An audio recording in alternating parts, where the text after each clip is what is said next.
this last Wednesday, I did a funeral for Edna Powell, and she's from here in Met.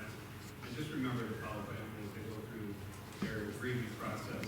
The Lord was bringing to them also. So I'm sorry I missed that a moment ago. Okay, today we're going to start out with a quick survey or poll. Okay?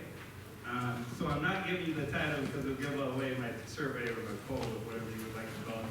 So, remember we talked about examining ourselves last week.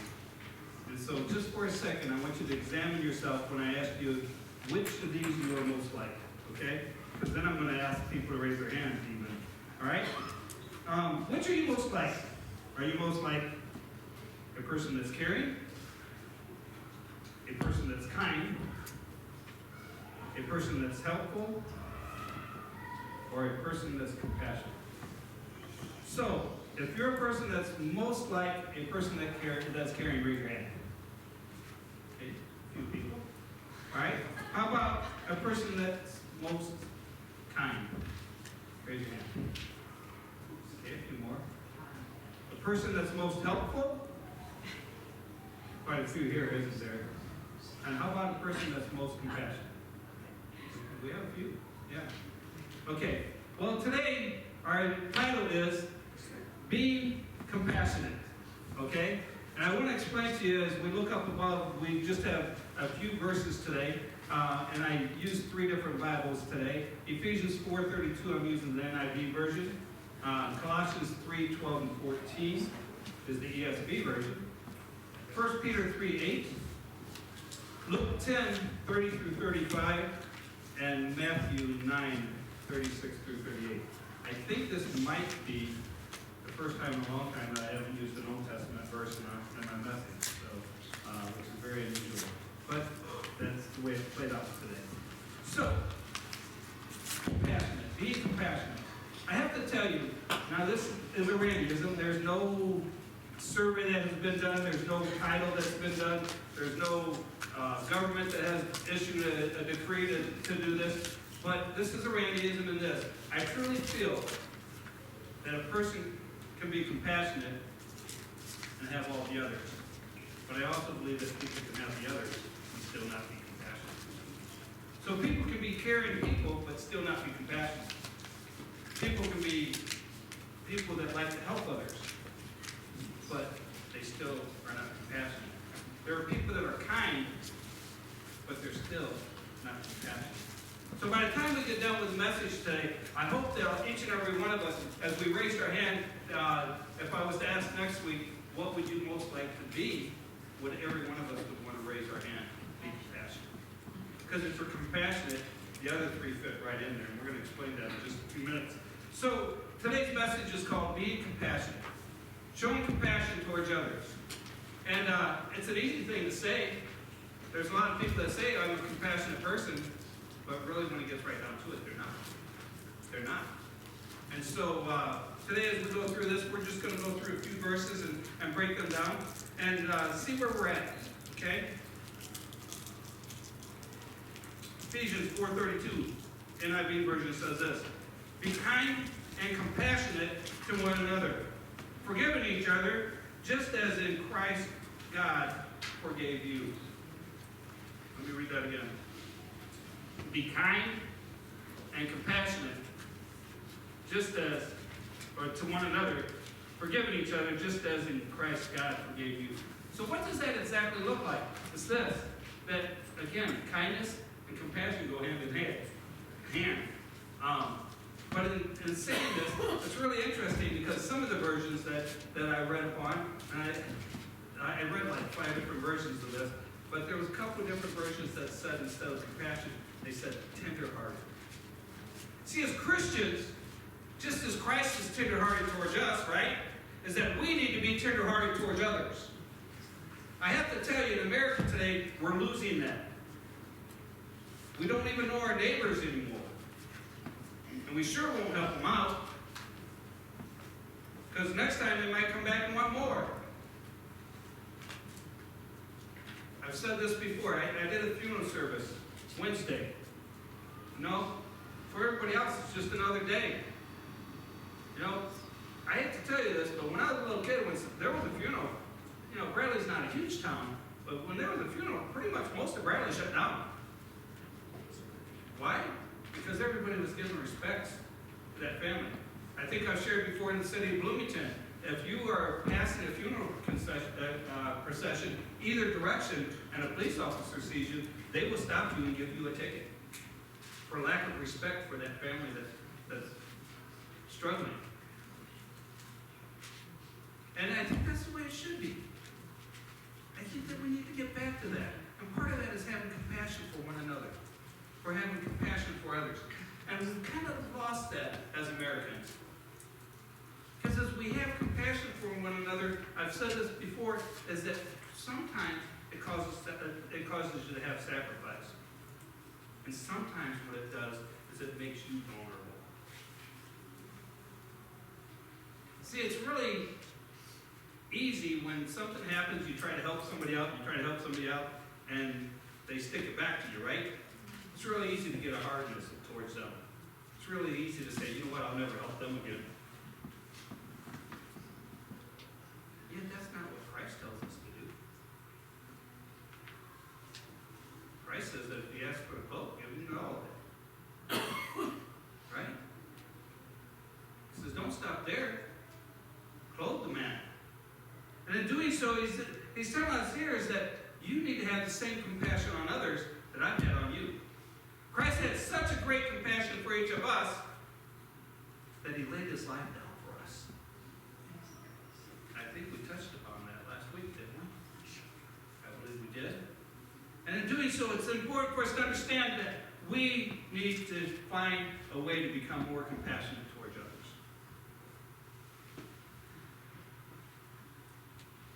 Colossians 3:12-14 says this. Put on then, as God's chosen ones, you hear that? As God's chosen ones, holy and beloved, compassionate hearts, kindness, humility, meekness, and patience, bearing with one another, and if one has a complaint against another, forgive each other, as the Lord has forgiven you. So you also must, hear that word? Must forgive. Wow. And above all these, put on love, which binds everything together in perfect harmony. See, even as churches, I think that the reason why we struggle to have perfect harmony is because we fail to have compassion towards others. And as we fail to have compassion towards others, what ends up happening is that we cannot be in perfect harmony. It says here, you have to have compassion, you have to have kindness, you have to have humility, you have to have meekness, and you have to be patient. And when you put all these things together, what it does is it runs us towards perfect harmony. And that perfect harmony is what? Love. And what did we say about 3 weeks ago? Who is love? Jesus. Right? So if God is love, and we're trying to get to perfect harmony, then what we need to do is we need to be what the simplest description of what a Christian is to be Christ-like. To be Christ-like. Does that mean we're going to be Christ-like every day, every hour? No. I don't think there's anybody in here. Do you remember we've done the fist things? We'll try it again. Remember how we did this? Do a fist with your right hand. Everybody? Fist with your left. Out in front of you. Look at your right wrist. Your left wrist. Anybody here have holes in their wrist? Nope. None of us are Christ. So the fact of the matter is this, is that we are not Christ, but we need to try to be Christ-like. We need to continue to achieve and continue to pursue to be Christ-like. And for Christ-like, what it says here is that there is compassion, there is love, there's kindness, there's helpfulness, there's caring for others, and all comes together in perfect harmony. Isn't that cool?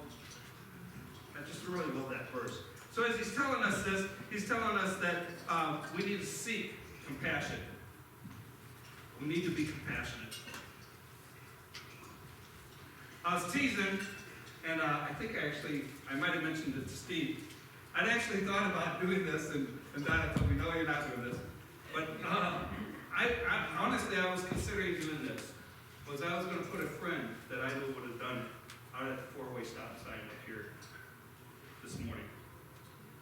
I was going to have him see how many people would stop and help him. Not just our church people, but how many people would stop and help him. If there was a guy this morning out at the four-way, and you're coming to church, would you have rolled your window down?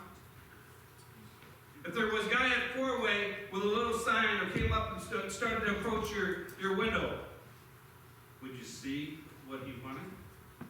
If he was asked you for some change or a dollar or two, would you be willing to give him that dollar or two?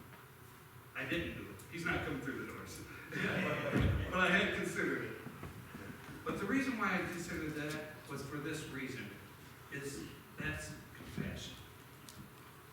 That's compassion. You've heard me say before when, especially like when you're in Chicago, people are all around asking for money, right?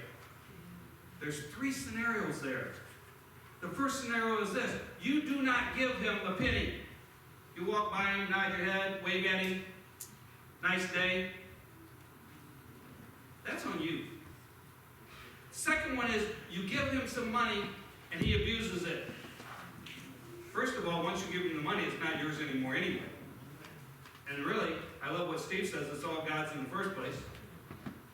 But you give him the money and he abuses it. Guess who's that's on? That's on him. Now, he takes the money and he uses it properly. You both are blessed. But see, 2 of the 3 scenarios is this. 2 of the 3 scenarios is not on you. There's one of them that is on you. That one that's on you is not to be compassionate towards that person. I may have shared this story before. I'll share it again. A lot of times when I was in Chicago, if somebody asked for money, I would invite them to lunch. And I would tell them this, but if you go to lunch, you have to go with me. I wouldn't let them in my vehicle. The Rock and Roll McDonald's was right down the street, so I could say, hey, let's go to the Rock and Roll McDonald's. And we would meet. I met this young man, and he was from Naperville. And 4 years prior, this young man was an executive in a business. And he had some issues physically, and he got hooked on drugs. And through the process, he lost his job. He lost his home. He told me his home was worth over $500,000. He lost his family. And he's living in Chicago on the streets. 4 years. I have a friend that's an accountant. He says that most people within 6 to 9 months will be dead broke. Because we're in such a state that we spend all the money we have. Most people is in that.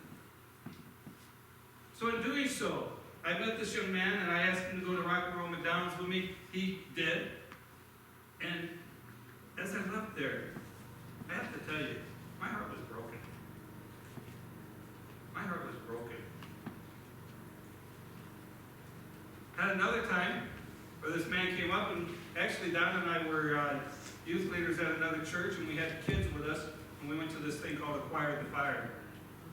And we had a couple parents come with us, and this young man came up to us, and he says, hey, he says, can you spare some money? And I said, what do you need it for? He says, man, I'm hungry. He says, I want to go to Burger King. I said, well, what do you like best? He says, I love cheeseburger. I told me, I love the Whopper, but hey, you teach your own. He said, well, I like the Whopper too, but I love the cheeseburger. And I said, okay, let's go.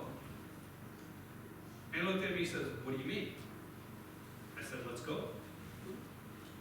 And he said, nah. And he took off and walked away. So obviously he was wanting money other than for Burger King, right? But one of the moms spoke up and said, Randy, you sure did call his bluff. And before I could answer her son said to him, Mom, Randy wasn't bluffing. Randy wasn't bluffing. See, God calls us to be compassionate towards others. God will decipher. And if somebody wants to cheat you out of a dime, God will bless you back anyway. So we need to consider that. We need to look at that. He's calling us to be compassionate. 1 Peter 3:8. Now you guys know that if it doesn't have a version on there, that I use New King James Version because I have my mom's Bible, and I work out of my mom's Bible whenever I preach. So New King James for the last 3 verses, and 1 Peter 3:8 says this, finally, how many of you? All of you, be of one mind, like-mindedness. So we're called, all of us, as Calvary Community Church, to be of one mind, of like-mindedness. And then he goes on to say this, having compassion for one another. Having compassion for the person sitting next to you. Having compassion for the person in the pew opposite of you. You guys have heard me say many times, and I truly believe this, that we go through experiences of life to prepare us to help somebody else. And then we choose, when that time comes, whether we help somebody else or not.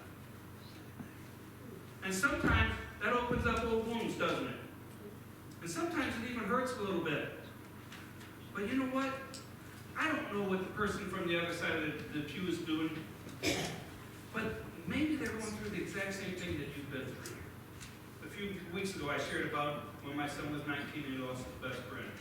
That I was able to share with him because when I was 19 I lost my best friend. Never told him until that day.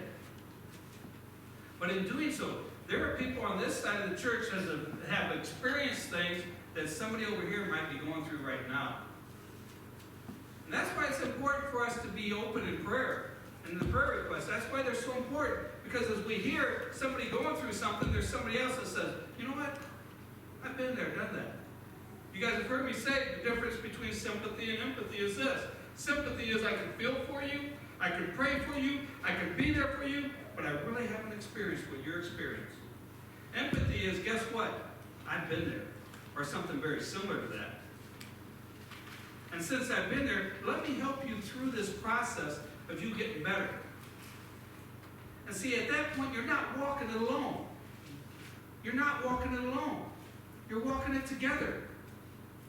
And again, sometimes when you do that, sometimes that can open up an old wound. But you know what? The Lord's going to heal it. The Lord's going to heal that wound. The Lord's going to be blessed because you blessed somebody else by being there for them. Helping one another, walking the walk with them. It's important for us to do that. You know, just last week we talked about love. What was it? Love others as yourself. That was just last week. I shared that. As we show compassion towards others, we will have kindness towards others. When you do it in humility, God's the one who gets the praise. When you do it in boastfulness, you just got your blessing here on earth, not in heaven. Meekness, patience. Sometimes we become impatient, even with each other, don't we? God's telling us to be patient with one another, to love one another, to love one another as yourself. But in order to do that, you must have compassion. You must have compassion. There's no way to do it any other way. It tells us to be of one-mindedness. Isn't that cool? Be of one mind, like-mindedness. It's important for us to understand that because through that, it leads to love, and love leads to what? Perfect harmony. What we see is struggles in churches today is because churches and the people within the church are not in perfect harmony. And it starts with this, lack of love. And we've mentioned that they lead up to perfect harmony and love. But most of all, we mentioned just a moment ago, who is love? God. God. So what we need to do is we need to trust in Him. Even when it doesn't seem like there's trust there. We need to be tenderhearted towards others. We need to have compassion towards others. As we do that, we will develop a greater love for Him.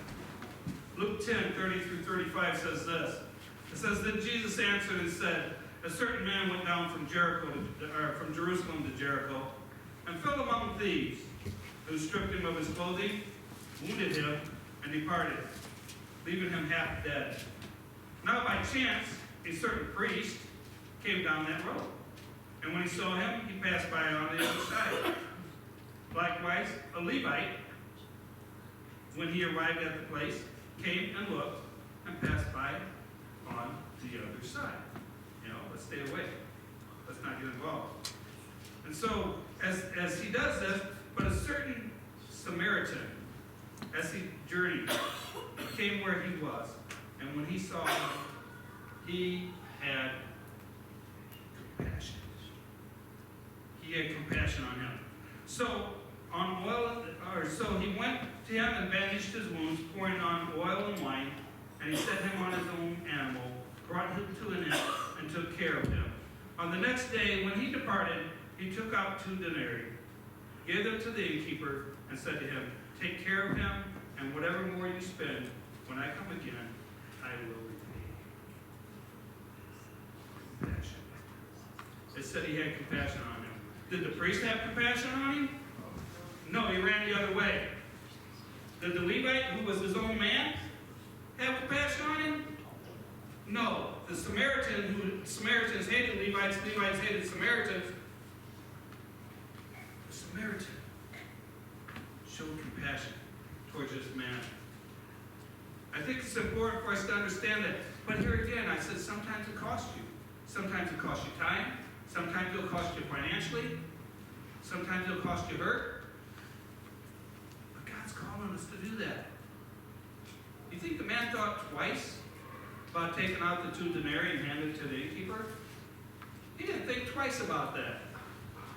You think he was worried about the fact that it might be a little bit more when he comes back through? I don't know about you, but I don't think, it doesn't say in the book, but I can assume, and I don't think that that man was worried about when he came back through if he had to pay a couple extra denarii. Do you? No. No.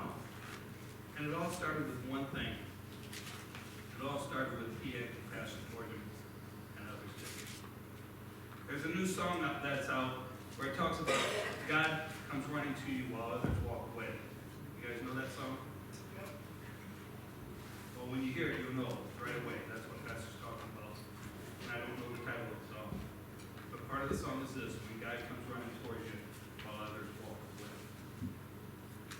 See, the most important part of that is this, is that song is telling us, even with man failing you, God will not. Amen. God will still come running to you. I love the fact that, and again, Wednesday I shared that he stands at the door and knocks. Whoever opens the door, he'll come in and sup with him. Today he stands at our door and knocks. So often when we think that that's just for somebody to come to know the Lord, that's predominantly what that is. But so often as Christians, sometimes we tend to push that door a little bit closed, a little bit closed, a little bit closed, a little bit closed. And sometimes we need that door reopened. And sometimes God's saying, even maybe to someone here today, that, hey, you know what? Your door is closed, and let's open it back up. Let's open it back up. So as you're sitting there thinking about that, and last week we talked about examining oneself, I really challenge you today to examine your heart. And if any way, shape, or form you feel like, hey, you know what? That door's closing on me. I need to open it back up. When we come to sing at the end, you can come forward. If you wanted to come right now, I think that everybody would be more than willing to stop what we're doing to pray for and with you. Please, you can come forward anytime during the service. Okay? But remember, that dreaded Samaritan, that guy that the Levites hate, was the guy that rose up and said, you know what? I'm going to show compassion to this man. Lastly, Matthew 9:36 through 38, it says this. But when he saw the multitudes, who is he? Who is he? Jesus. When Jesus saw the multitudes, Jesus was moved with compassion. And it gives me guidelines. when Jesus saw the multitudes, Jesus was moved with compassion. He's our living example, right? Jesus saw the multitudes. He was moved with compassion for them because they were weary and scattered, like sheep having no shepherd. You don't think there aren't people running around this community? You don't think there are people that are running around Kankakee County? You don't think that there are people running around the state of Illinois, in the United States, in North America, throughout the world, that are running around not realizing that they have no shepherd? And God's saying to us, you be the shepherd. You be the shepherd. You bring the word. You harness them. You guide them. When they fall lame, think about this. Sometimes when a sheep or lamb would fall lame, the shepherd would pick them up and put them up on his shoulders and carry them for a while because he wanted to make sure that they were safe. Sometimes, as God's people, as it said a few verses ago, his chosen ones. You are his chosen ones if you receive him as personal Savior. As his chosen one, he's calling you to sometimes pick that person up and carry them to safety. Where's safety at? In the arms of God. In the eternal heaven. That's where safety's at. Sometimes we need to carry them.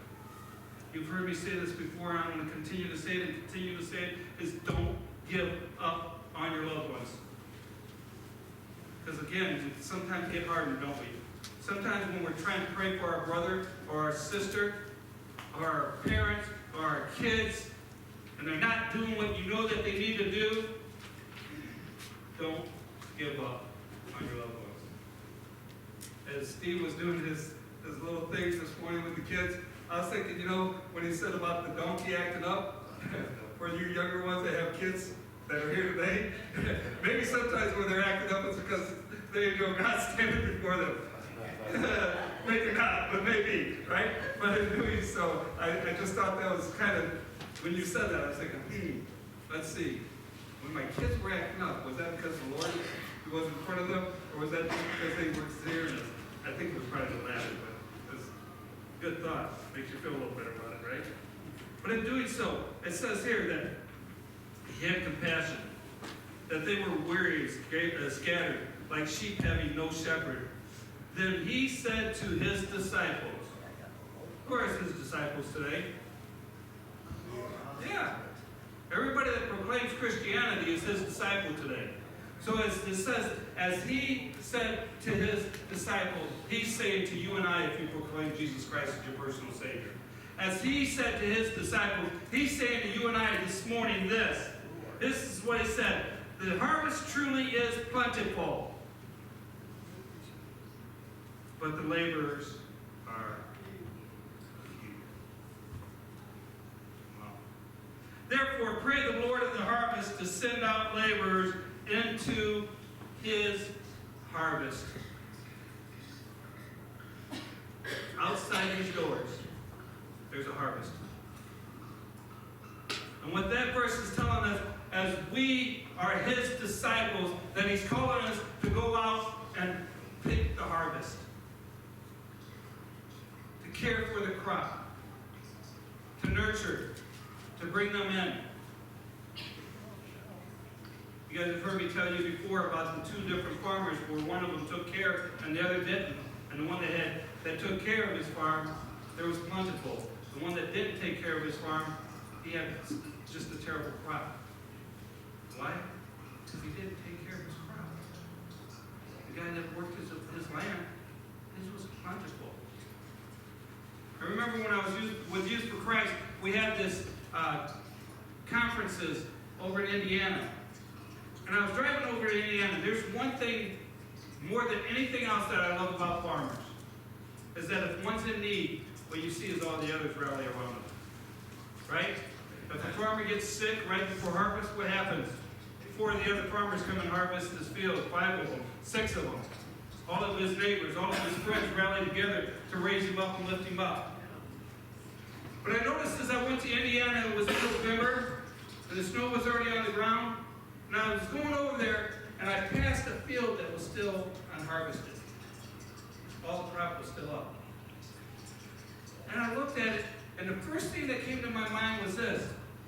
The farmers are so great about coming together to help somebody out in need. They are.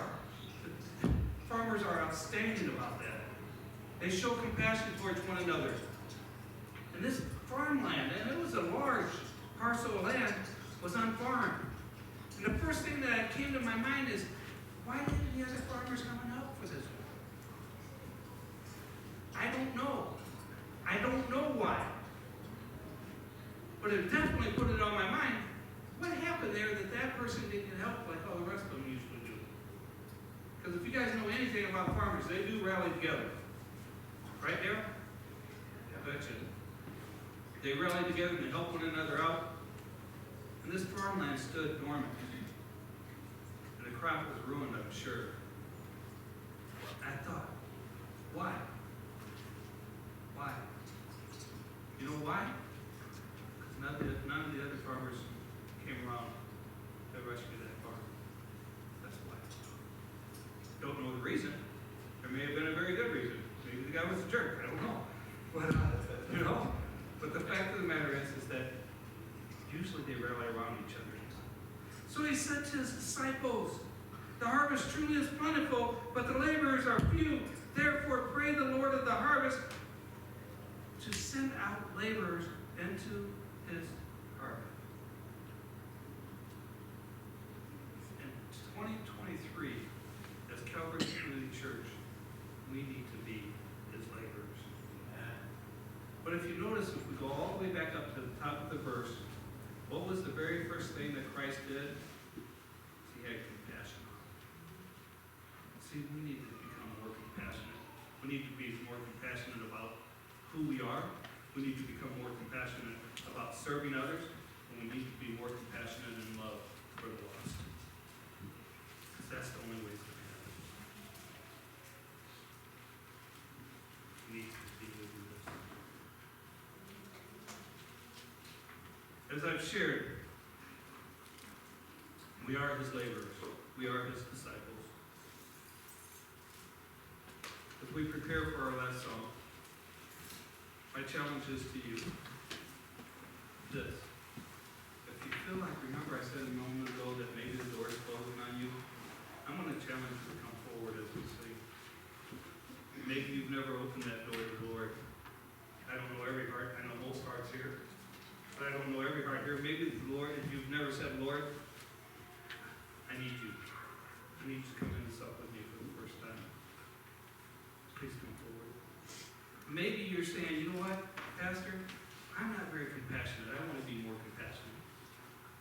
We'll pray about that. Please come forward. Maybe you're just saying, you know what, I'm just in a rut. I'm just in a rut. Let's stand together.